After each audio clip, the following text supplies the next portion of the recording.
मैं doctor Shailesh Khandelwal, BSc MBBS gold medalist, एक बार फिर अपने holistic approach toward health and disease के इस क्लिनिक से रायपुर छत्तीसगढ़ कोटा में हमेशा की तरह आकर 4,84,84 जाति जीव जलथल नववासी सियाराम सब मैं जग जानी करूं प्रणाम जोरी जुगबानी सभी को प्रणाम करते हुए एनिमल किंगडम के, प्लांट किंगडम के सभी के अंदर सियाराम का दर्शन करते हुए और हम सबको प्रणाम करते हुए आज की चर्चा चालू करते हैं। 17 अप्रैल है।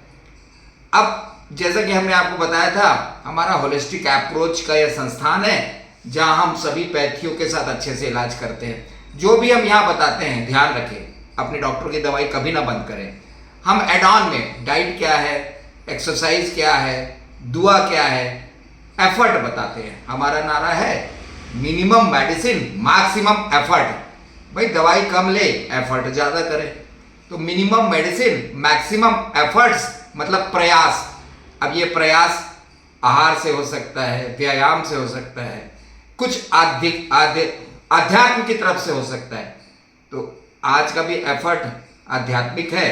हनुमान जी की चौपाई आगे चल रही है, हनुमान जी की यात्रा चालू करेंगे। परंतु 17 अप्रैल को हम लोग थोड़ा सा इस प्रकार देख लेते हैं। भगवत गीता का एक अध्याय है ज्ञान विज्ञान योग। विज्ञान भी जानना चाहिए, ज्ञान भी जानना चाहिए। तो विज्ञान के दृष्टिकोण से हम देखते हैं कि आज 17 अप्रैल को एक दिवस मनाया जाता है। हम अपने शरीर को देखिए, आपका शरीर कहीं पे भी ऐसा कट जाता है तो खून निकलता है, सबको मालूम है।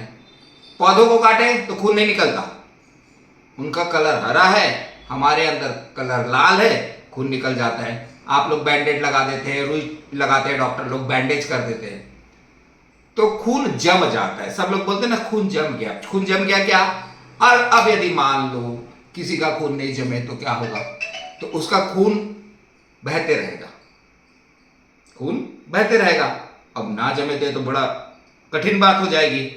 तो मन में आता है कि खून जमने के लिए अब शरीर के अंदर क्या है? कुछ ऐसे कारक रहते हैं जिसे हम फैक्टर बोलते हैं। 8 फैक्टर, 9 फैक्टर, नाम दे दिया भाई, अब नाम तो देना था। उसी के कारण जम जाता है। जिन लोग को नहीं जमता है वो देखा गया शाही परिवार इंग्लैंड में, तो इसको रॉयल डिसीज बोल दिए। अब उसी को विज्ञान की भाषा में हम लोग हीमोफीलिया बोल देते हैं, जिनका खून नहीं जमता। अंदर शरीर के नहीं जमेगा तो बहुत सारी व्याधियां, और फिर बाहर कट जाएगा तो बहुत सारी व्याधियां। वंशानुगत रोग है, पीढ़ी दर पीढ़ी चलने वाला। अभी इसकी खोज चल रही है, सब कर रहे हैं। वो जो फैक्टर है, कारक जिसके कारण खून नहीं जमता है, उसको कृत्रिम रूप से बना लिया गया है, उसको लगाते रहते हैं। कठिन परिस्थिति रहती है। तो आज के दिन एक शॉबेल नाम इस संस्था के जो वैज्ञानिक थे, उन्हीं के नाम से विश्व हीमोफीलिया दिवस मनाते हैं। उन लोगों के लिए हम काम करते हैं जो इस रोग से पीड़ित हैं। तो ये विज्ञान की बात हो गई। अब अध्यात्म की बात लेते हैं, जो हम हमेशा करते हैं। प्रभु चरित सुनबे को रसिया, राम लखन सीता मन बसिया। हनुमान जी की ये चौपाई, प्रभु चरित्र सुनबे को रसिया। अब भाई प्रभु चरित्र से क्या ऐसा हो जाएगा जो सुनने से? कल नवदा भक्ति बताई थी ना, दूसरी भक्ति रति मम कथौ प्रसंगा, मेरे प्रसंग में मन लगाएं।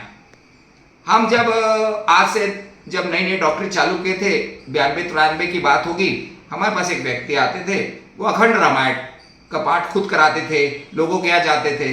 हमारी माता जी भी अखंड रामायण का पाठ कराती थी खूब। तब से रामायण के प्रति थोड़ा रुझान हमारा था। अब ये जो व्यक्ति है जो अखंड रामायण कराते थे, हर घर घर जाके करते थे, लोगों को प्रेरित करते थे। एक दिन हमको पकड़ लिया उन्होंने, डॉक्टर साहब आप चलो ना। अरे हमें उस समय कोई आध्यात्मिक रुझान नहीं था। हम बोले नहीं भैया, हम कहाँ जाएंगे। बहुत आग्रह किया, हमको पकड़ के ले गए। यंग एज थी हमारी। अब भैया वहां बैठ गए, हम सुनते रहे। वो भी जो बोले, हम भी चौपाई बोले, उसका अर्थ बोले। ऐसे करके 11-12 बज गया होगा। फिर हमने बोला भैया घर जाना है। अब यार जान दे भाई। बोले डॉक्टर साहब जाओ, सुबह आके प्रसादी ले लेना। अब जाके हम घर परिवार तक सो गए तान के। अब चूंकि 3-4-5 घंटे वो सब सुना था, जो भी चरित्र सुन रहे थे, उसके बाद क्या हुआ, सपना आने लग गया। अब सपने में हम क्या देखते हैं? हम अपने शरीर से बात कर रहे हैं। हम अपने शरीर को बोल रहे हैं, ए भैया शरीर, तेरे को सुबह से उठाओ, नहलाओ धिलाओ, तेरे को कंघी करो, और फिर तेरे को पूरे से नहला के खाना पीना खिला के काम पे ले जाओ, और दिन भर हम तुम्हारे साथ माथाफोड़ी करते हैं, पर एक दिन तो तुम हमको छोड़ के भाग जाओगे। बड़ा धोखेबाज है यार तू। हम अपने शरीर से बात कर रहे हैं सपने में, सबसे बड़ा धोखेबाज तो तू ही निकला। एक दिन तुम हमको छोड़ के भाग जाओगे। आप शरीर थोड़ी देर सुनते रहा। बोले डॉक्टर साहब एक बार बताओ। मैं बोला पूछो। आप तो मेरा पूरा आनंद ले रहे हो, आइसक्रीम खाते हो, शादी कर लिए हो, पता नहीं पूरा घूमते रहते हो मेरे को लेके, तो मैं कैसे धोखेबाज हो गया? मैं बोला तुम एक दिन छोड़ के भाग जाओगे तो धोखेबाज तो हुए ना, एक दिन तो तुम मर जाओगे, फिर धोखेबाज नहीं हुए क्या? बोले डॉक्टर साहब आप तो जानते हो हम किससे बने हैं। मतलब आप पंच महाभूत से बने हो, सॉलिड लिक्विड गैस, आकाश और सूर्य से, तो फिर आप कहां से आए हो? बोला हमें मालूम है, चलो हम भगवान के अंशी है, रामायण में सुन रहे थे हम, ईश्वर अंश जीव अविनाशी चेतन अमल सहज सुख राशि, कल तो सुने रामायण में। बोले हाँ डॉक्टर साहब आप तो कहीं और से आए हो, तो फिर बेईमान कौन? मैंने बोला कैसे? बोले मैं तो अपने प्रकृति के पिल लॉयल हूं, मैं तो मर के वहां मिल जाऊंगा, आप ही मेरे से चिपके पड़े हो। आपको तो अपने प्रभु के प्रति लॉयल होना चाहिए, आपको उनके पास जाना चाहिए, आप मेरे को पकड़े बैठे हो। अरे तो बोला डॉक्टर साहब इसी बेईमानी का तो दंड हम आपको देते रहते हैं, आप सर्कल में घूम रहे हो। मैंने बोला ये सर्कल क्या भला है? बोले वृत्ति हो। मैंने बोला अब ये वृत्ति क्या है?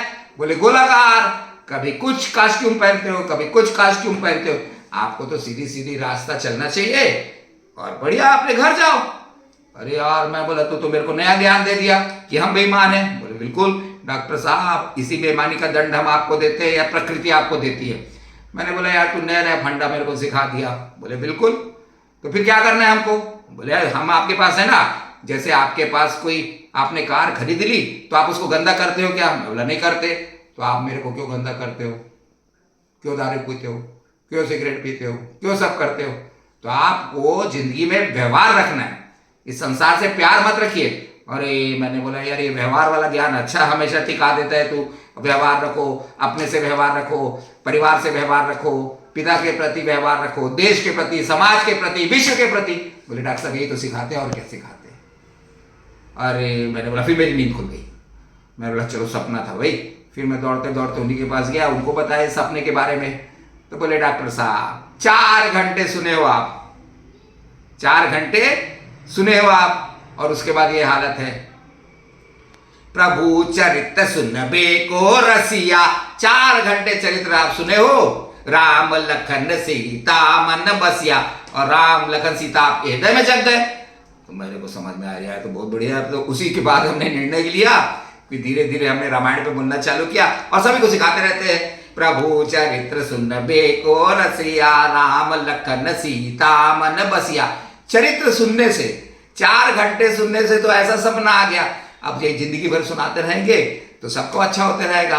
तो भैया हनुमान जी की चौपाई को समझे, ऐसे प्रभु का चरित्र सुनते रहे, दिमाग भी ठीक रहता है, हृदय भी ठीक रहता है और संसार के प्रति व्यवहार उत्पन्न हो जाता है। संसार प्यार करने की चीज थोड़ी है, हमें तो अपने प्रभु से प्यार करना है, तो अंदर अंदर उसको प्यार करते पर संसार में व्यवहार अच्छा रखे, उसी से हमारी रेटिंग होती है।